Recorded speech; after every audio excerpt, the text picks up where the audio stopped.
So much media, so little time. Who keeps track of it all? That would be me. This is Bob Andelman, and this is the Mr. Media Interview, broadcast and recorded live on blogtalkradio.com from the new media and baseball capital of the world, St. Petersburg, Florida. Just a few weeks ago, I was telling my wife about the scariest movie I ever saw, Tales from the Crypt. This 1972 gore fest came replete with a psycho Santa and a beating heart, left in a crumpled up letter, as I recall. I was 12 when I saw it at the State Theater in New Brunswick, New Jersey, with my friend Robert Douglas. That movie scared the living shit out of me. First and only time I ever moved to the back of the theater and felt like I might vomit from watching a movie. It gave me nightmares, not for days, but years. I mention it now because it's one of the gems featured in a new book, The B-List, edited by David Sterritt and John Anderson. What is the mark of a great B movie? Is it scaring the crap out of 12-year-old boys? I don't think so, but that's one of the questions I'll ask my guest, David Sterritt, chairman of the National Society of Film Critics and a film professor at Columbia University. David, welcome to Mr. Media. Well, thanks for having me. Delighted that you could make it here. So let me read some of the more familiar titles for most people that are featured in your book. There are two by Oliver Stone, Platoon and Salvador. One of my favorite music movies, the Buddy Holly story, is in there, as is The Last Seduction and Quentin Tarantino's Reservoir Dogs. But so is Pink Flamingos, the most disgusting movie ever, and the cult classic The Rocky Horror Picture Show. So tell us, what characteristic do they all have in common? Well, not a whole lot. One of the things that we wanted in the book, and that I don't think we could have avoided anyway, was a lot of diversity. Back in the very early days of the B movie, what a B movie was a picture put out by one of the Hollywood studios that was designed specifically for the bottom half of a double feature. In other words, it was just filler. And the studio couldn't have cared less what actually went into the thing, because there was practically no money invested in it, and there would be usually no stars, very often no names or faces you'd recognize at all. So the idea was that it would just kind of be filler. They were often called programmers just because they filled out the program. And we no longer have much in the way of double bills or drive-ins or all those old things. But we still have movies that have what we consider to be the B spirit, the idea of a movie that does not have a lot of kind of physical glamour to it. It doesn't look very polished, usually, but it has a certain kind of orneriness. The great thing about those old B movies, and there's plenty of those in the book, is that precisely because there was nothing really invested in them in terms of money or star power, the studio bosses weren't looking over your shoulder. So if you were just a hack director, and you were just cranking out, some junk because you got paid for it, then, you were going to turn out a totally forgettable movie that would be totally forgotten almost instantly. But if you had in you the makings of an artist, even a little bit, you could experiment. You could express something original or different or against the grain. And the studio boss wouldn't be telling you, don't do that. We've got to protect our investment. We've got to make a lot of money with this film. You'd be allowed to experiment. So basically that's what we were looking for, with those movies where the people who made them were able to express something personal and something different. Because, that's interesting. And that's the difference in talking to the chairman of the National Society of Film Critics and me, a guy who just watches a lot of movies. To me, a B movie was always that secondary kind of movie. And I guess I was surprised to see Platoon. And I kind of, after reading the explanation on Reservoir Dogs, I get that. I was just a little surprised to see Platoon. Yeah, did I just say that? I'm sorry, I'm repeating myself. But Platoon surprised me to be on this list. Yeah, well, and again, the reason for definitely people have expressed surprise at some of the films and said, well, is that really a B movie? But we always feel that, the case of Platoon is a good example. We always feel that the movie has that kind of against the grain quality. Now, when Platoon came out, it was the very first of its kind, namely a view of the Vietnam War from the point of view not of an officer or a war hero or somebody who was engaged in some kind of spectacular thing, but from it was called at the time a grunt's eye view of the war. It was from the standpoint of the ordinary soldier who's just slogging through day to day and just trying to survive.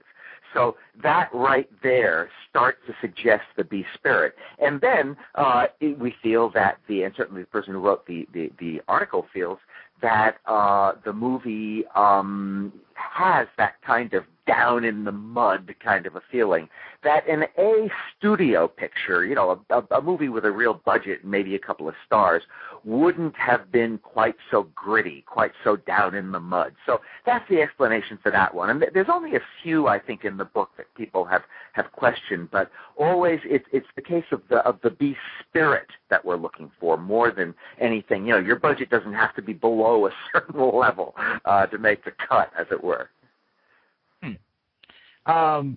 If I were, I guess I would have graded. I guess what I'm saying is, if I were making a list of classic B, what I thought of classic B movies, certainly many in this book would be on it. A lot of the ones I mentioned before, the Buddy Holly story. You've got a lot of westerns on here. Certainly, it's not Rocky Horror Picture Show and a lot of sci-fi. I guess I just would have graded Platoon or Reservoir Dogs maybe up to an A- type of movie. But I understand what you're saying. This is. I was just saying, this is not like math or physics here, where there's a right answer and a wrong answer, where something is either in a category or out of it. These are judgment calls, and in places where the movie might have been questionable by some people, well, is that really a B movie? Then the writer tries to address that in the essay, and as with all film criticism, you're really free to disagree and to say this critic is out of his or her mind. That's part of the game. Well, that's fair. I don't want to go that far. Let me give out our phone number. If you'd like to share your favorite B-movie titles with David Sterritt or argue about some of the ones that are in his book, that's the new essay collection, The B List, give us a call, 646-595-3135. David, did you agree with your fellow critics on all the selections? Did they select the movies that they wrote about, or did you assign them, or how does that process work? Yeah, well, the way the book came together was this. First of all, this is part of a series, everybody should know, that we've been putting out with the Capo Press, the National Society of Film Critics. We've published many books over the years of different kinds, collections of essays by our members. But these days we're putting out a series with the Capo Press. And the first one, it came out, I guess it was about 4 or 5 years ago, was called the A-List, and that was the 100 essential films from the point of view of the National Society. And it's essays on 100 films. Then the next book that came out was the X-List, the movies that turn us on. And this is the third book in this series, the B-List, which is about genre movies, and the full title is it's about low-budget beauties, genre-bending mavericks, and cult classics. So all of those kind of scruffy kind of stepchildren of the real movies. And so when we decided to put together a book about basically genre movies of different kinds, my co-editor John Anderson and I approached the group and we said, you tell us what you want to write about. And there's never a problem getting critics to say what they want to write about. So we got a long list of different possibilities that different people wanted to write about. And we then kind of went through that, and we looked for a certain amount of balance, and we wanted to cover a certain number of genres and so forth. So then we put together our final list that way. And the important thing is, we did not assign things. We didn't phone somebody and say, you will write about this. Just as good B-movies, memorable B-movies, if there's such a thing, important B-movies, come from things that the filmmakers want to express, that this is something that they're burning to say.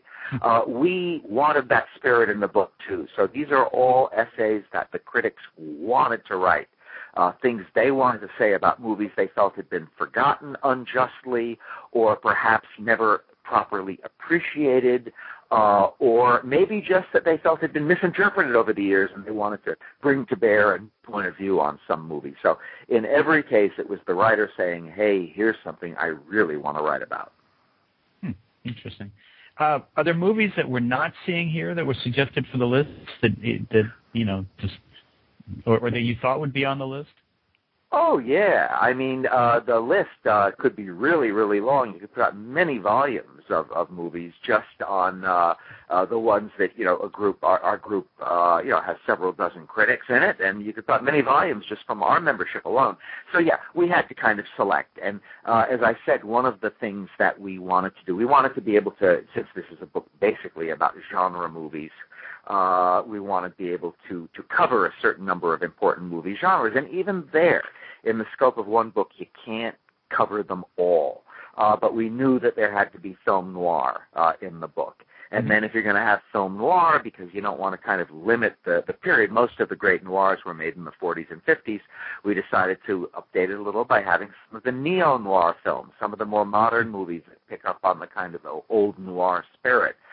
Genres like the horror film and the science fiction film and the road movie and the western, these are all quintessential B-movie genres. Most B-movies were made in genres just like these.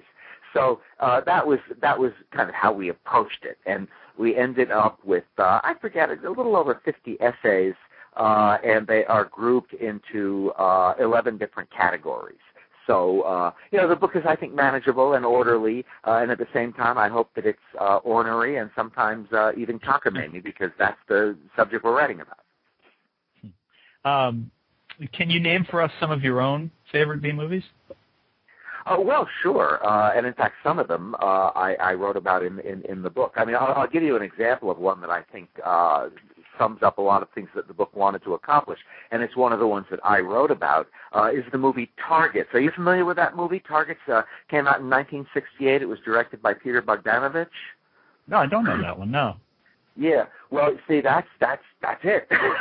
That's one of the reasons I wanted to write about this film. I saw it when it came out in 1968, and I just never forgot it. And then there was a long time, decades, when it was impossible to see it, before the advent of video and so forth. And then before this movie became available on video. But now anybody can get it. And so that's another reason we wanted to put out the book, is that a lot of these movies that went unseen and unsung for decades, now you can just get them very easily on DVD. Targets was the first movie directed by Peter Bogdanovich back in the late 1960s. And the movie actually has kind of a B-movie story about how it came to be made. The great producer, Roger Corman, he was also a director. He directed, for example, those great Edgar Allan Poe knockoffs with Vincent Price back in the 50s. Roger Corman, who was a specialist in producing B-movies, had made a film called The Terror, which had, among other people, Jack Nicholson and Boris Karloff in it, a real low-budget quickie, a pure B-movie. And he had made it so fast, he had come in ahead of schedule, and Boris Karloff still owed him 3 days' work. So Corman went to his young protege, Peter Bogdanovich, this young guy who was just coming into the movie business, had never directed a film, and he said, I think you have talent, I think you have real promise, I like your ideas.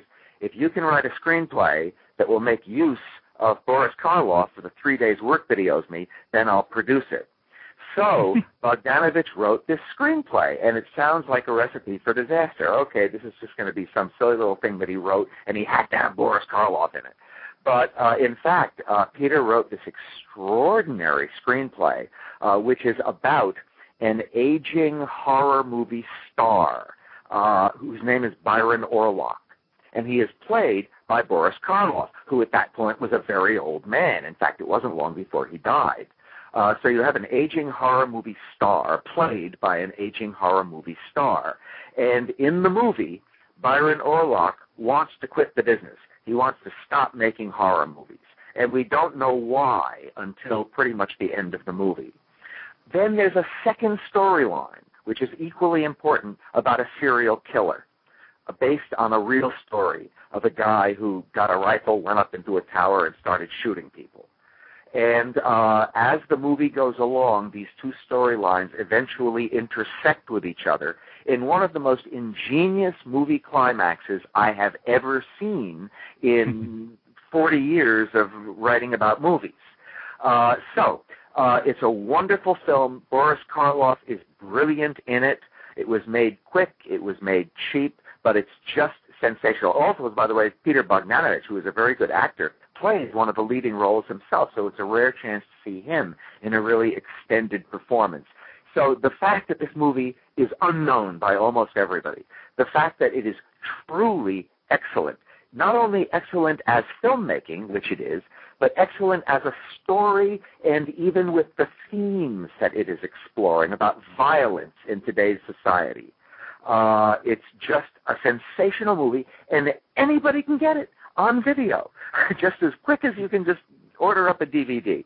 So that's an example of exactly the kind of movie I wanted to have in the book, and that was one I was lucky enough to get to write about myself. Even though I was the editor, I had to let a lot of people, do what they wanted to do. So this one I grabbed for myself. Well, now, David, listen, I'm sure the listeners agree with me. If you can't bring some passion to what you're going to talk about, we're going to have to end the interview sooner rather than later. I'll try to work up a little steam here. Okay. All right. Again, if you're listening and your boss is not nearby and won't hear you, you'd like to call in and discuss favorite B-movie titles with David Sterritt, co-editor of the new essay collection, The B-List, give us a call, 646-595-3135. There's also some folks in the web chat that accompanies the live Mr. Media. If you'd like to type in some questions, I'd be happy to ask for you. So if these movies are the killer bees, how long do we have to wait to get a list of the high Cs? Yeah, right. Actually, some people do. There are people who critics don't mind putting things in categories, like this book is divided into 11 different categories, 11 different genres. But people who really like to categorize will say, well, there's not only the A movie and the B movie, there's also the C movie, and there's the Z movie. Which is maybe nowadays the equivalent of the B movie, or some people would say the Z movie, is the picture that goes straight to video. I said before that the original meaning of B movie was it was meant for the bottom half of a double bill. Well, nowadays maybe a B movie is the film that never plays in movie theaters at all. It just goes straight to DVD. So there's still room for people. In fact, maybe more room than ever for people to make these low-budget movies because they have something they really passionately want to say. Well, and I'll reiterate what you did before, that I think this is actually the third book from the National Society of Film Critics that's kind of this list format. This is the B list, there is the A list, and of course the X list, which, frankly, I guess I was surprised that Roger Ebert wasn't the editor on that book. Well, Roger is actually a Renaissance man of the movies, and he is definitely one of our members, and he has several essays in the B list. We all like the X-rated category too, of course. But this book is, I'm not going to say it's more respectable, but I'll say that the B list is disrespectable in different ways than the X list was. And by the way, just for the record, we do have a marvelous essay in the B list by Richard Corliss, the fine critic for Time magazine, about a movie called Mona, which was the first hardcore pornographic movie with a plot. And Richard has written just a wonderful essay on it in the B list. Well, let me add some of the other names of critics that are represented here. These would be familiar pretty much to anyone who follows film. David Anston, Jamie Bernard, Roger Ebert, we mentioned Kerry Rickey, Richard Schickel, Kenneth Turin. These are all, obviously the top names in the business of criticism. let me ask you about the movie that I opened with, Tales from the Crypt. It was kind of funny because literally, I don't know what got my wife and I talking about this. It may have been talking about a movie that may have scared my daughter at one point, and I suddenly remembered, and I've tried for years to forget this movie, Tales from the Crypt. Oh, my God. I was frightened every night for months to go to sleep after seeing that movie. I have not, and I saw it on one of the movie channels once years ago, and all I needed to see, there was like one scene. It was like the Psycho Santa or something. I went, nope, not watching that. That movie doesn't seem to, I don't know. I don't see that movie belonging on this list. These other things bring something to the table. I guess it's just a 12-year-old's perspective. I'm not seeing it. Well, this movie scared you so much, it's got to have something going for it, right? Yeah, it's the scariest movie I've ever seen. I'll give it that. Yeah, again, this is not like math or physics. This is everything is a matter of opinion and taste. Now, the thing that movie critics are supposed to do, and that I think that all of my contributors in this volume have managed to do very well, is to express an opinion, express a point of view, express certain ideas about a film articulately, interestingly, excitingly. But it doesn't mean that anybody out there has to agree. So I'm sure that anybody who picks up the B list is going to say, well, let's see, this movie doesn't belong there because it's too high class. And this movie doesn't belong there because I happen to think it's garbage. And this movie does belong there, but there also should have been this and this because they're just as good as that. So it's all a question of both agreeing and probably disagreeing with the people who have written these essays. They're all coming from a particular point of view, and if we all had the same point of view, there'd be no fun in talking about movies. Does the National Society of Film Critics, do you guys get together and meet periodically? Because I would think that would be one rowdy group talking about movies. Well, when we do get together and meet, it certainly can be that way. No, actually, we are, there's a lot of different critics organizations, and there's a lot of different film critics organizations. I have belonged to, 5 or 6, I don't remember the exact number, during the course of my career. And the National Society of Film Critics is, and I really can say this dispassionately because I've belonged to plenty of others, the one that is closest to being a true meritocracy, with a lot of critics groups, film critics and also other kinds of critics. It depends partly on where you're based and how important your publication is and things like this. But the National Society of Film Critics, we have, I think it's 66 members right now. And the only way you get in is if you apply and then if you are voted in by a majority of the members. So it doesn't matter how important or unimportant your publication is. It doesn't matter how famous or obscure your name is.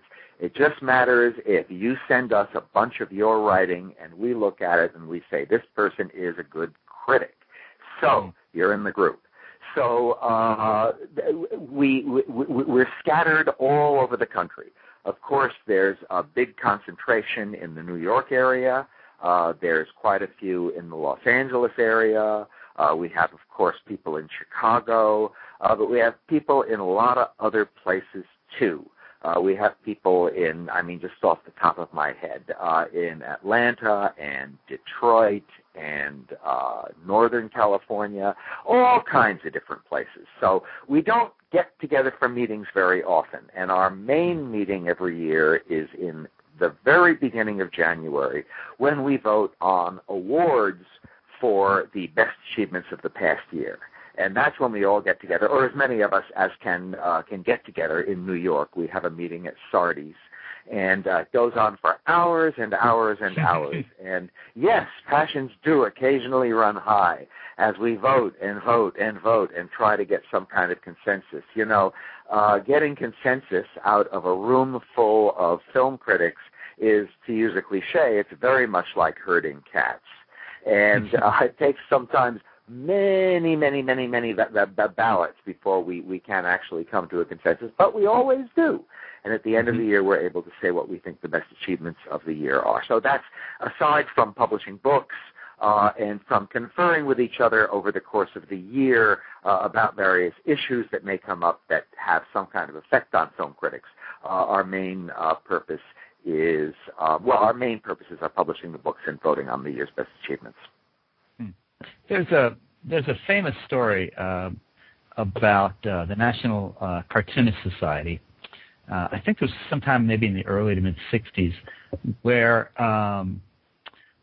you had to know a member to be nominated to become a member, and there was this story had to do with Charles Schulz, who was in Minneapolis, where he didn't know any other cartoonists, and for years passed, and he was never invited to join simply because he didn't know anyone. And so I kind of wondered, in a relative sense, if there are any famous examples, like over years, where some well-known critics, maybe in parts of the country, may have been overlooked because they didn't know someone, or something along that lines.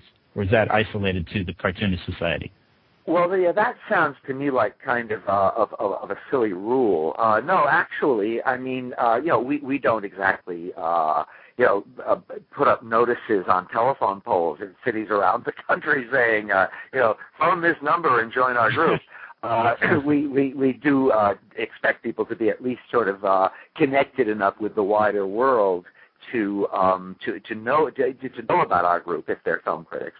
But anybody who writes about film and has some kind of an outlet where they appear, so that there's some regularity to it, is welcome to apply to the group. And then we just ask them to send in. There's a whole procedure, but the main thing is to send in a bunch of examples of your work, which then get passed around among the group. And yeah, you do have to get nominated by somebody who is a member of the group, but the person who nominates you may not even know you. You send in your materials, the materials start to get passed around within the group, and then if somebody within the group thinks highly enough of the stuff to say, I will nominate this person, then the only step left to go is for you to be voted on. So yeah, anybody can do it. It's not a question of who you know. Well, as we kind of head into the final part of the show, I want to change gears a little bit and talk to you a little bit about the future of film criticism, if that's okay. Yeah. Are you worried about the shrinkage of the physical shrinkage of daily newspapers, the shrinkage of the news holes, and consequently the elimination from many papers of the movie critic's position? Yeah, I am concerned about it. I worried about it. Yes. Not only because it does involve what people do for a living. I mean, we all know that the world changes and professions and lines of work sometimes they fade away and sometimes new ones open up. But yeah, it's a trend that is a sad one in a lot of ways, and I think that everybody should be concerned about this, not just those who are directly involved. I actually recently had a blog on the Huffington Post talking about exactly this. The fact is that, exactly as you said, a lot of newspapers are cutting down their space, and in a related but slightly different area, they're cutting down on their staffs, especially their staffs of full-timers. And, there is this attitude that a lot of people have that, well, to write about something like movies, anybody can do that.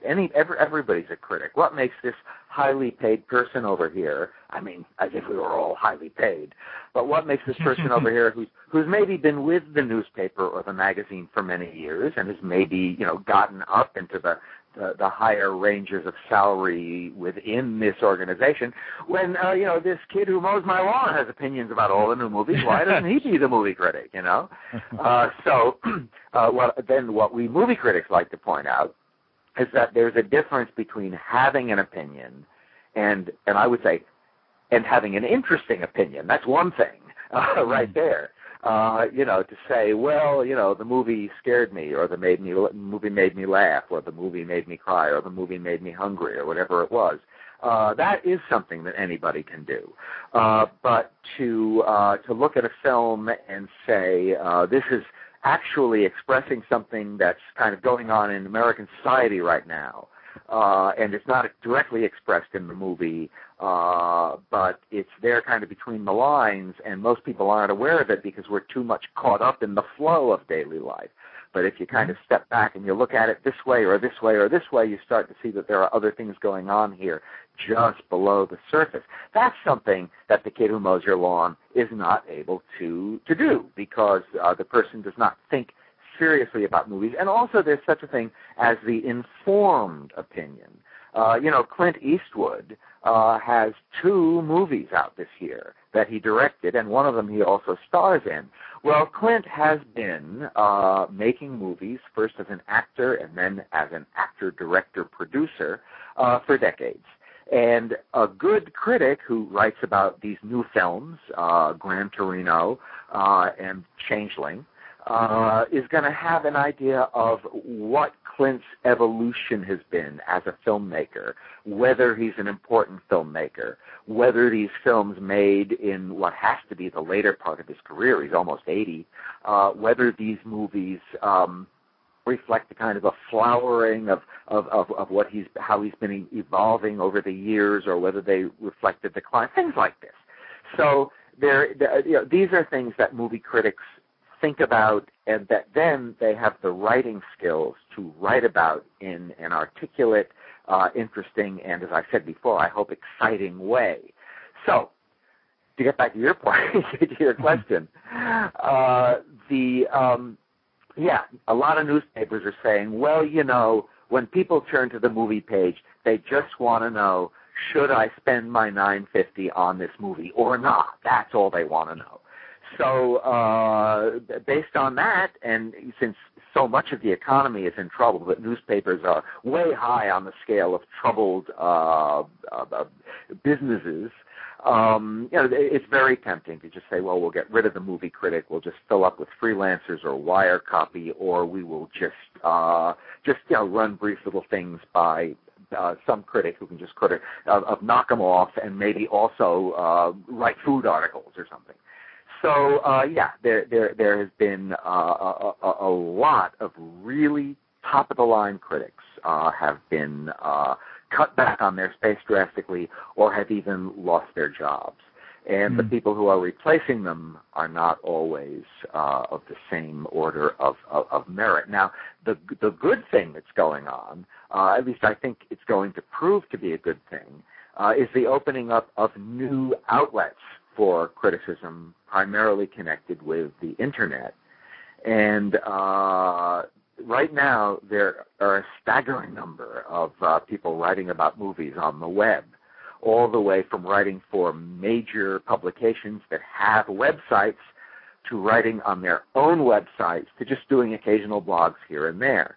And most of these critics, because you don't have to have a job, you don't have to go out and get hired to be a film critic, anybody can do it. A lot of them really don't have very much to say and are not very interesting. But for critics who really do know what they're doing, they can disseminate their work now on the Internet. And as long as they have one way or another to make a living, they can at least keep on communicating with their readers that way. So things are very much in a state of flux now for critics, as they are for the movies. All kinds of new outlets for distributing cinema are also opening up, distributing things on the web, on demand, all these new kinds of distribution setups. So we're in a time of flux for both movie distribution and the outlets for writing about movies, and we'll see how things eventually shake out. But right now, it's a turbulent time for a lot of people in the profession. Now, you talked a lot about people who were being replaced by other critics. I mean, most of what I've seen has been that when they start cutting those jobs, that the film critic is often the first to go because it tends not to be considered a local news origination or local a product for the news hall. Have you got any sense of how many people have lost their jobs in your group? Well, I mean, I'd have to sort of run down a list of people, and there's also a question of what it means to lose your job. I mean, if somebody used to be on the staff and now they're contributing articles on a regular basis but not earning a full-time salary anymore, is that losing a job? Well, it all depends on sort of how you look at it. And I'm not saying that's happened a lot, but that's one of the possible forms this whole thing can take. But I mean, and then also you do have the fact that a lot of critics, including me, have been around for a long time, and so a lot of times we don't get sacked. We simply get offered a buyout, and we see the writing on the wall, and so we decide to take the buyout. So that kind of thing goes on, and so you get into all these kind of gray areas. But the fact remains that many of the really kind of illustrious and important and articulate critics whose names are fairly familiar to people, at least people who are interested in the movies, as opposed to just wanting to know, is this new comedy funny? A lot of them who had steady, regular, full-time jobs 10 years ago or 5 years ago, a lot of them don't now. And again, it may be voluntary. I mean, let's use me for an example. I was with the Christian Science Monitor. I was the film critic there for almost 40 years. And I actually decided to take early retirement and go on and do some other things, including being chairman of this group. And it was really voluntary on my part. But there are other people who maybe weren't thinking of retiring, and then along comes the publication and offers you a buyout, and you say, well, okay, I'll take that. And then there may be other cases where the publication says, one way or another, you're not going to be here in a year. So, looking at all these different categories, I mean, again, let me mention some names of people who I am not saying anything about the circumstances under which these people's status changed, but who, within just the past few years, were regular, full-time film critics who now are let's say, on their own. They're not full-time employees anymore. David Anson from Newsweek is an example. Again, I'm an example. Now I'm having trouble thinking of some of the names of these people. Jonathan Rosenbaum, who recently left the Chicago Reader, easily one of the most important and interesting critics in the country. Jay Carr, who used to be with the Boston Globe. Charles Taylor, who used to be with Salon.com. These are people who are in the group. And again, some of these people, I'm sure, left their publications entirely voluntarily. It was just the time to do it, and I'm one of those people. But in other cases, maybe people I'm not mentioning, it wasn't so voluntary. So the important thing is if people like, say, Jonathan Rosenbaum can continue to be heard by the people who care about what they have to say, then things aren't so bad, at least for film culture. They may not be good for the individual critic, but they're not so bad for the culture of movies. And Jonathan, for an example, now has his own website, and his voice will continue to be heard, and perhaps he'll have now more time to write about the things that he's really interested in, rather than just the things that demand being covered because they're opening this week. Something we didn't get into, which I'll just mention really briefly, is not just the question of whether you're still the film critic or whether you still have a full-time job as a film critic. It's what your publication wants you to write about. And if you happen to know about this really interesting little European movie, just for example, that's opening in quite a good number of American cities over the next several months, and it's really interesting and there's really things to say about it, and your publication says, well, we only have X number of inches, and you've got to write about the movie that's getting the big 2-page ad in the New York Times this week. Well, that's not a good thing for the culture of movies. And so a lot of different things come into play here. Very good. Well, what's ahead for you? Are you working on any other book projects? You're doing film reviews, obviously. You're teaching. Well, doing all kinds of stuff. I'm what am I doing? I mean, I just finished with the B List with my co-editor, John Anderson. And I mentioned Clint Eastwood before. That was partly because I'm working on a book about Clint Eastwood, about his entire career as a filmmaker, a star, and a Hollywood icon. And I just finished a book on the old I think the all-time greatest television sitcom, The Honeymooners, which should be out next fall. And I'm doing just an enormous amount of writing for different publications. I write a lot for Cineast magazines, for Movie Maker magazine, various other places. So I mean, there's no shortage of places where I can make my voice heard for whatever it's worth. The question is, am I, going to get paid for it? And I do some writing that pays really nicely, and that's just fine. And then I do a lot of writing that I don't get paid anything for. And I don't just mean for my own website, where actually I'm only posting occasionally these days because I'm so busy with other things. But there's a lot of places out there which are perfectly happy to publish your work if it's good. And I mean, I only try to publish in places that I really respect. But they very often have little or no money to actually pay you, and you'd be surprised at some of the places that don't have money to pay you. But if you can get away with it, if you can continue to live your life without having to to earn good bucks for everything you write, it's really important, I think, to write what you really feel, write what you really think. The movies remain one of the absolutely most important components of both the popular culture and the kind of high culture of our time, depending on which movie you're talking about. And they really need to be commented on by serious, thoughtful, informed pieces. It doesn't mean that our writing has to be solemn. A lot of times our writing, I hope, is lively and exciting and crazy and funny and all these things too. But underneath it all, if you're a good critic, you have to be thinking about things and then articulating what you're thinking so that a very wide range of people out there can engage with it, to agree, to disagree, whatever it may be. And if the more of that goes on, the more chances we're going to have of having and continuing to have a healthy movie culture, by which I mean everybody's going to the movies, everybody's looking at movies, everybody's thinking about movies, everybody's talking about movies, and that enriches the intellectual life and the emotional life of all of us. Well said. You mentioned a website. I did not know that you had a website, so if you'd like to mention it here, I'd be happy to. Oh, sure. Yeah. Again, my website, it's www.davidsterritt.com.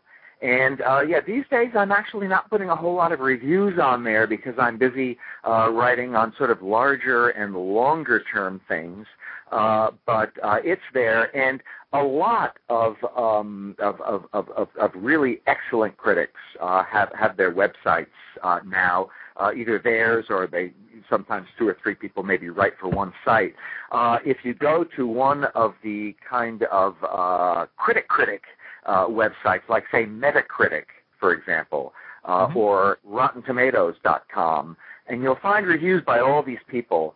And a lot of those reviews are on the web, and some of them are on institutional websites. For example, when I was with the Christian Science Monitor, my stuff would appear on their website, and now soon they're going to be a web-only publication. And other people set up their own websites. I mentioned Jonathan Rosenbaum before, another one of our most distinguished members, Dave Kerr, who still writes a lot for the New York Times.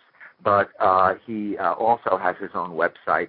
Some of these are very, they're very beautifully done, and they have a lot of writing by some of the best movie minds of our time. So yeah. And mine is davidsterritt.com, and there's a lot of other ones out there which are at least as worthwhile to check out.